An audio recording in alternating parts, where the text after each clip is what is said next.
A palavra do Altíssimo mostra-nos muitos exemplos de homens que se revelaram fiéis ao Todo-Poderoso. O Elohim que se revelou a nossos pais e se revela igualmente nas nossas vidas, os que lhes somos fiéis.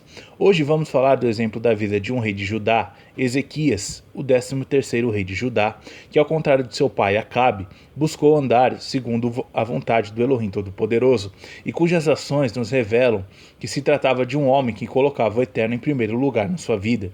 Ezequias cresceu no conhecimento do poder de Yahweh e nele colocou a sua confiança ao longo de toda a sua vida. Há episódios marcantes do seu reinado que nos são revelados na palavra, é deles que iremos falar.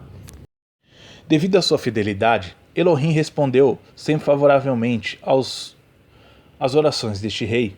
Estes acontecimentos do passado devem reforçar a nossa fé, pois tal como Ezequias buscou o Altíssimo e foi obediente à sua vontade em todos os seus caminhos, também nós hoje o devemos fazer. É no Todo-Poderoso que encontramos a solução para todos os nossos problemas neste mundo. Para sermos bem-sucedidos, temos que o buscar com coração contrito e verdadeiro, com humildade, pois de outro modo não seremos ouvidos nem atendidos. Como todos os reis em Israel e em Judá, também Ezequias teve de copiar toda a lei Torá pela sua própria mão, para melhorar e melhor se inteirar e observar a vontade do alto e sublime Elohim. Sendo então conhecedor desta vontade, Ezequias aplicou-a à sua governação. Foi debaixo desta orientação divina que Ezequias mandou derrubar e destruir todos os altares de idolatria existentes em Israel, cumprindo o que está escrito em Êxodo 34:13. Mas os seus altares derrubareis, e as suas estátuas quebrareis, e os seus bosques cortareis. O mesmo está ordenado em Deuteronômio 12:3.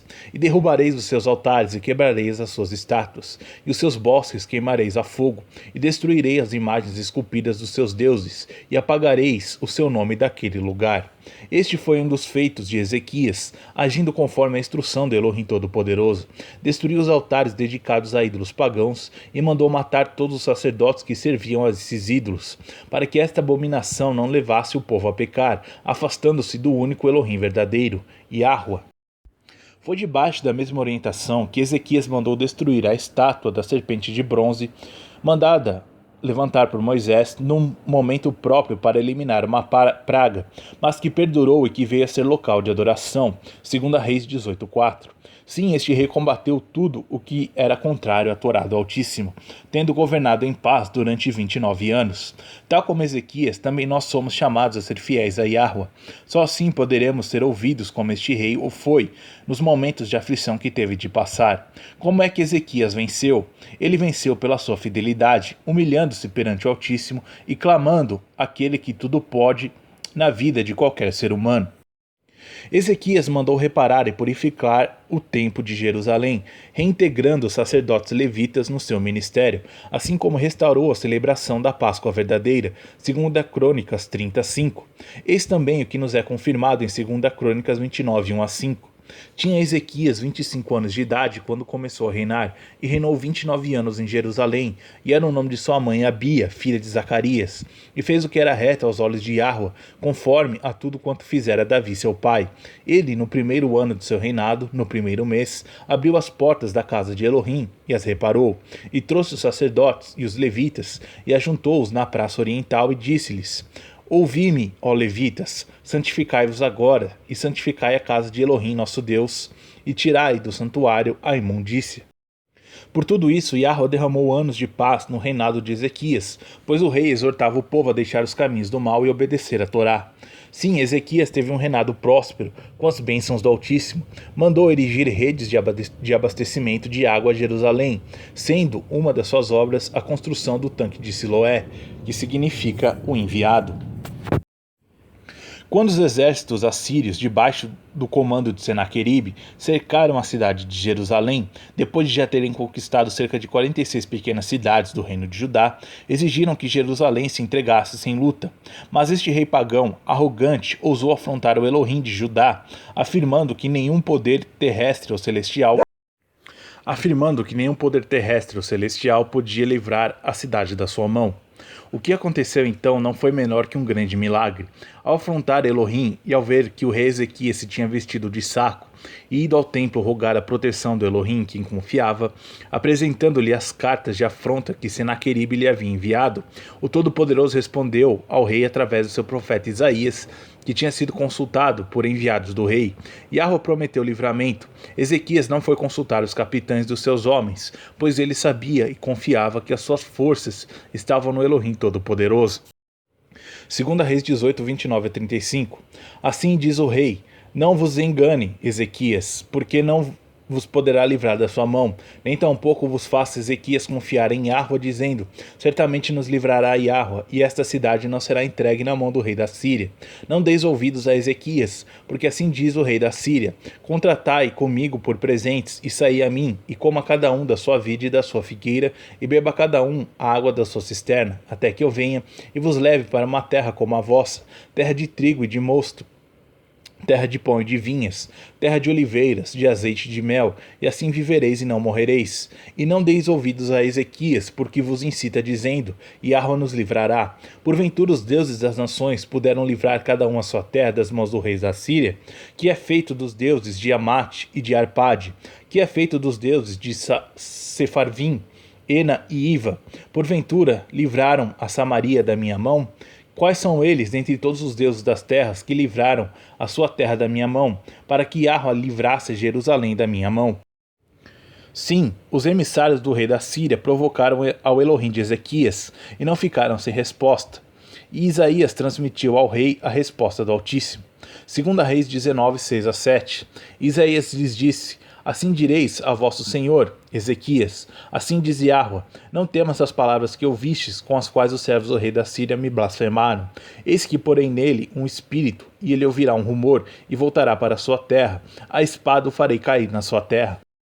Mas, antes de voltar apressadamente para sua terra, Senaqueribe viu os seus poderosos exércitos serem aniquilados numa noite. Como assim? Um só anjo foi enviado pelo Todo-Poderoso com a missão de aniquilar aquele exército, numa noite. Na manhã seguinte, 185 mil homens do exército de Senaqueribe jaziam mortos. Assim o rei da Síria voltou para Nínive sem haver conquistado a cidade onde Yahweh colocou o seu nome. 2 Reis 19, 32 a 36. Portanto, assim diz Yahweh acerca do rei da Síria: não entrará nesta cidade, nem lançará nela flecha alguma, tampouco virá perante ela com escudo, nem levantará contra ela trincheira alguma. Pelo caminho por onde vier, por ele voltará. Porém, nesta cidade não entrará, diz Yahweh, porque eu ampararei a esta cidade para a livrar, por amor de mim e por amor do meu servo Davi. Sucedeu, pois, que naquela mesma noite saiu o anjo do Eterno e feriu no arraial dos assírios a 185 mil deles, e levantando-se pela manhã cedo, eis que todos eram cadáveres. Então Senaqueribe, rei da Síria, partiu e se foi, e voltou e ficou em Nínive. Num golpe palaciano de tomada de poder, Senaqueribe acabou assassinado pelos seus filhos perto de Nínive. A ação daquele anjo só é comparável à do anjo da morte que passou pelo Egito na noite em que o povo de Israel foi ordenado que colocasse o sangue de um cabrito ou de um cordeiro de 1 ano sobre as ombreiras das suas portas para que os primogênitos das casas fossem poupados. O choro foi grande nas casas dos egípcios nessa noite, incluindo no palácio de Faraó, que perdeu seu filho primogênito. Tendo Ezequias sido acometido de uma doença mortal, um grande e novo milagre foi operado na vida deste servo do Elohim. O profeta Isaías foi enviado a avisar o rei para colocar em ordem todos os assuntos da sua vida, porque pouco tempo de vida lhe restava. Perante o anúncio da morte iminente que fez o rei Ezequias, orou, mas orou com tal veemência, choro e fé, que Yahweh ouviu a sua oração e se compadeceu do rei. Ainda Isaías ia no pátio da casa do rei, quando lhe foi ordenado que voltasse para trás e anunciasse ao rei que o Altíssimo o ouviria e lhe tinha concedido mais 15 anos de vida. Perante tal anúncio, Ezequias pediu que Yahweh lhe desse um sinal, confirmando que sua vida seria prolongada por mais 15 anos. O sinal que ele pediu ao Eterno é que a marca da hora no relógio solar andasse para trás 10 graus. Sim, esse sinal foi-lhe mostrado. Então esse dia foi prolongado, o que ainda hoje espanta os astrônomos e cientistas que não sabem explicar esse salto no tempo ocorrido no passado. 2 Reis 21 a 7.